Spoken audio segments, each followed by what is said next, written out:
कि डेड इन शेल क्या होता है, इसकी रीज़न क्या होती हैं। वीडियो जिनमें मतलब ना वो चिक पूरे डेवलप हो चुके थे अंडे के अंदर, लेकिन उसके बावजूद वो हैच नहीं हो पाए, वो डेड इन शेल हो गए। मतलब अंडे 21 दिन 22 दिन पूरे हो गए, लेकिन वो अंडे से बच्चा नहीं बाहर निकल पाया।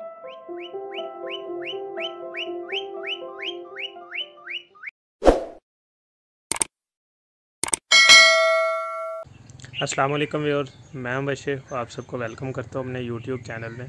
स्टार्ट करते हैं अपनी आज की वीडियो। तो आज की मेरी वीडियो है डेड इन शेल के ऊपर कि डेड इन शेल क्या होता है, इसकी रीज़न क्या होती हैं और इसका सल्यूशन क्या है। तो सबसे पहली बात कि डेड इन शेल होता क्या है। तो डेड इन शेल एक ऐसी मतलब सिचुएशन होती है जिसमें जो चिक है वो एग के अंदर डिवेलप होके वो एक्सपायर हो जाता है।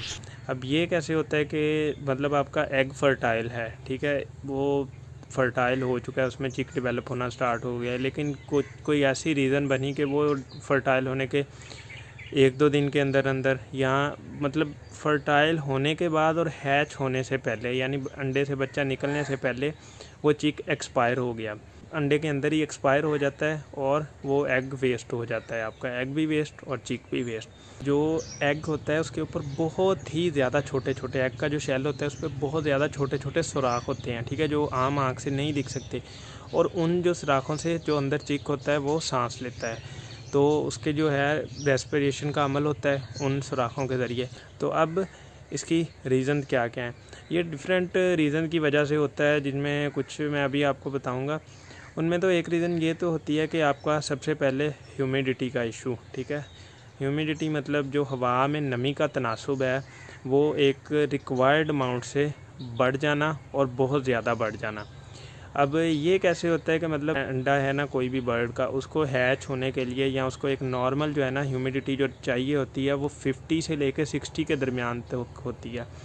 अगर वो 65 तक भी चली जाए तो चलती है, गुजारा हो जाता है। लेकिन कभी कभार ऐसा होता है जैसे विंटर सीज़न गुजर गया है, उसमें धुंध वगैरह होती है तब, या उसके अलावा अगर बारिश हो, ठीक है, इन दो सिचुएशन में जो ह्यूमिडिटी का लेवल है वो बहुत ज़्यादा अप हो जाता है। ह्यूमिडिटी 90+, 100, ठीक है, 80+ भी चली जाती है। याद रखें, जैसे ही ह्यूमिडिटी 70+ जाना स्टार्ट होती है, 65+, तो साथ ही एग्स वेस्ट हो जाते हैं, डेड इन शेल हो जाते हैं। ये अभी सीज़न गुजर रहा है, इसमें ह्यूमिडिटी बहुत ज़्यादा लो है, ठीक है, 10% तक भी है, 12%, ठीक है, लेकिन ह्यूमिडिटी लो होने की वजह से कभी भी डेड इन शेल नहीं होता।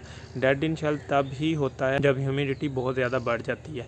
अब ह्यूमिडिटी क्यों बढ़ती है, उसकी रीज़न ये होती है कि आपका जो शेड है वो कुछ इस तरह का है कि उसमें ना मतलब आपने ताज़ा हवा का निज़ाम नहीं है, ठीक है, फ्रेश एयर नहीं पास हो रही, घुटन वाला माहौल है, ठीक है, तब ह्यूमिडिटी बहुत ज़्यादा आप चली जाती है।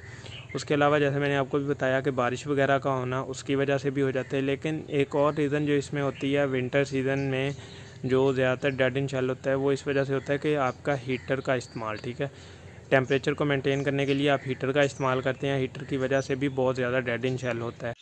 तो मेरे पास मतलब कुछ आई थी ऐसी वीडियो जिनमें मतलब ना वो चिक पूरे डेवलप हो चुके थे अंडे के अंदर, लेकिन उसके बावजूद वो हैच नहीं हो पाए, वो डेड इन शेल हो गए। मतलब अंडे 21 दिन 22 दिन पूरे हो गए, लेकिन वो अंडे से बच्चा नहीं बाहर निकल पाया। तो उसकी रीज़न ये थी कि वो हीटर उनका बहुत ज़्यादा चलता रहा और हीटर चलने की वजह से वो 70-80% तक ह्यूमिडिटी गई। इनके अलावा जो रीज़न होती है उसमें ये होता है कि आपका जो मेल है, मेल में इशू है, ठीक है, मेल प्रॉपर नहीं मतलब क्रॉस हो रहा, वीक है मेल, आपने प्रॉपर केयर नहीं की, मेल की वजह से भी डेड इन शेल हो जाता है।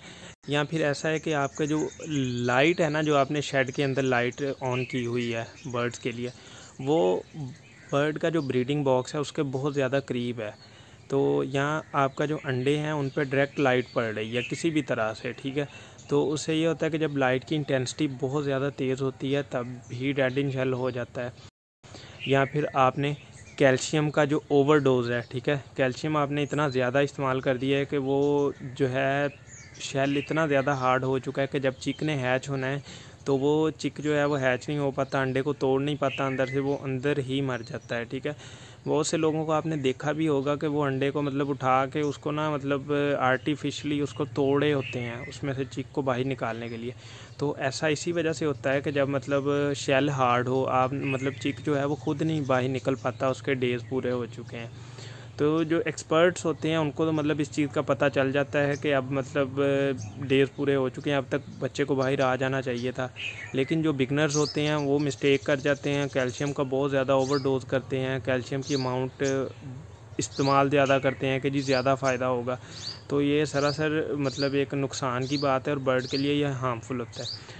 तो ये कुछ रीज़न है जिनकी वजह से मतलब जो है एग्स में डेड इन शेल होता है। तो अब इन सब का आपने सोल्यूशन कैसे करना है, जो भी मतलब आपको रीज़न बताई हैं बस आपने इनका उलट करना है। अगर आपके शेड में मतलब ह्यूमिडिटी की मिकदार बढ़ रही है बहुत ज़्यादा 80-90% तक जा रही है, तो ऐसा करें कि शेड की जितनी भी मतलब फ्रेश एयर के पैसेज हैं उनको ओपन कर दें। विंडोज़ वगैरह हैं या आपने कर्टन पर्दे वगैरह लगाए हुए हैं तो उनको आप हटा दें, ताज़ा हवा गुजरने दें। उसके ये होता है कि ह्यूमिडिटी लेवल डाउन आ जाता है। उसके अलावा फिर जैसे मैंने आपको बताया लाइट सिर्फ एक रिक्वायर्ड अमाउंट तक, बहुत लोग के बर्ड्स को सिर्फ दाना नज़र आ सके, ठीक है, और अपने बॉक्सेस वगैरह का पता हो। तो वाइल्ड में तो ये होता है कि बर्ड तो बैठे ही रहते हैं अपने बॉक्सेस में, रात के वक्त वो बाहर ही नहीं आते। लेकिन अगर आप चेक करें तो ये बर्ड्स भी जो हमने घरों में रखे होते हैं ये भी अपने बॉक्सेस में रात के टाइम बैठे रहते हैं। रात के टाइम अगर लाइट ना भी ऑन करें ना तब भी गुजारा हो जाता है, लेकिन अगर आपने ऑन करनी है ना तो बहुत ही ज़्यादा कम मिकदार में हो लाइट, जो मतलब बर्ड को डिस्टर्ब ना करे। अगर तो आपका डे टाइम का ऐसा प्लान है कि मतलब सारा दिन वहाँ पे रोशनी हो रही है सूरज की वजह से, तो फिर रात के टाइम लाइट बिल्कुल भी ऑन ना करें, ठीक है। बर्ड को रेस्ट लेने दें, एग्स पे हैं एग्स पे बैठे रहने दें, कुछ भी नहीं होता इस चीज़ से। उसके अलावा फिर जैसे मैंने आपको बताया कि मेल का वीक होना, तो मेल का वीक होने की वजह से भी डेड इन शेल होता है, क्रॉस नहीं ठीक से हो पाता। तो उसके लिए आपको यह है कि मेल को सॉफ्ट फूड वगैरह, बर्ड को अपने को सॉफ्ट फूड जो प्रॉपर इनकी डाइट है वो दें। अकेला दाना देना, मिक्स फीड देना, उससे कि ब्रीड मिल जाती है, लेकिन अक्सर उसकी वजह से भी इशू आता है। तो अगर जितनी ज़्यादा आप केयर करेंगे रिज़ल्ट्स भी उतने ही अच्छे मिलते हैं। तो ये थी मेरी आज एक वीडियो डेड इन शेल के ऊपर। उम्मीद है ये वीडियो आपको पसंद आएगी और आपके लिए इन्फॉर्मेटिव भी होगी। वीडियो को लाइक ज़रूर कर दीजिएगा और अपने फ्रेंड्स के साथ शेयर भी कर दें। चैनल को सब्सक्राइब करना मत भूलें और बेल आइकन ज़रूर प्रेस कर दें ताकि आपको मेरी आने वाली वीडियो के नोटिफिकेशन मिलते रहें। मिलते हैं नेक्स्ट वीडियो में। नेक्स्ट वीडियो तक के लिए अल्लाह हाफ़िज़।